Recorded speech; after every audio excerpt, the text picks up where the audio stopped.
Internal accruals as source of finance for the project. What are internal accruals? Internal accruals are basically cash profits generated by the business which are reinvested into the business instead of being declared as dividend. Okay, so what do I mean by cash profit? This is basically profit after tax added by depreciation, added by interest on term loans, but deducted by dividends if any declared. Okay, so this is the profit which is available, and this profit can be used for part financing the project. But here there are certain guidelines. Okay, that's what we are going to see. Let's see.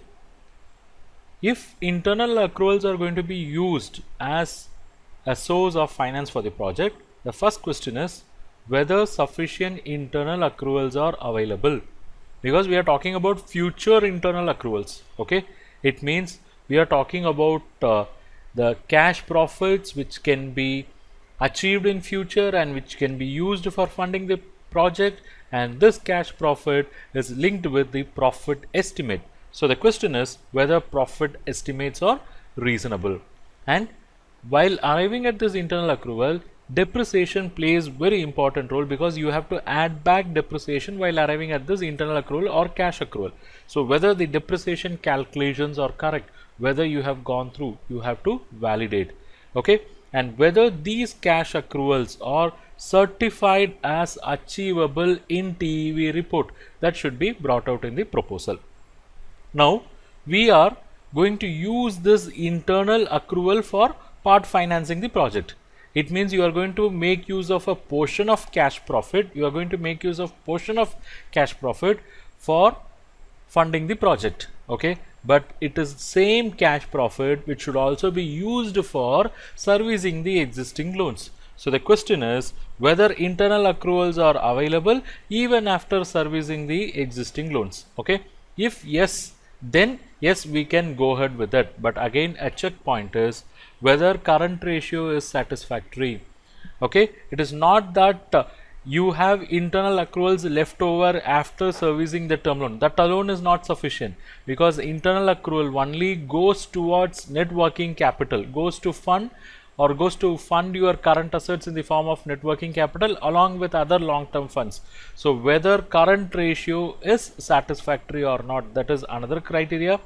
Whether DSCR of the current year is at satisfactory level, it means debt service coverage ratio of the current year should be satisfactory, and this should be arrived after deducting this internal accrual, okay, which are going to be used as a margin for the project. So please understand this. The question is whether internal accrual used as margin is deducted while arriving at DSCR, because we are arriving at internal accrual in that some portion is going to be used towards funding the project as margin. That element have to be deducted. That is, margin internal accrual should be deducted from total internal accrual while arriving at DSCR. We will be discussing about this when we take up separate sessions on DSCR. Then another important factor is time factor.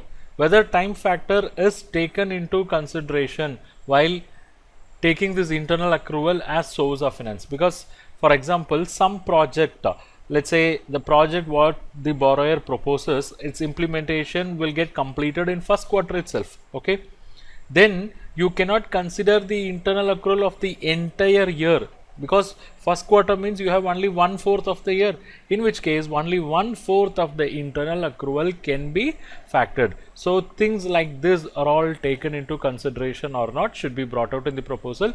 We'll be talking more about internal accrual when we take up detailed sessions on debt service coverage ratio.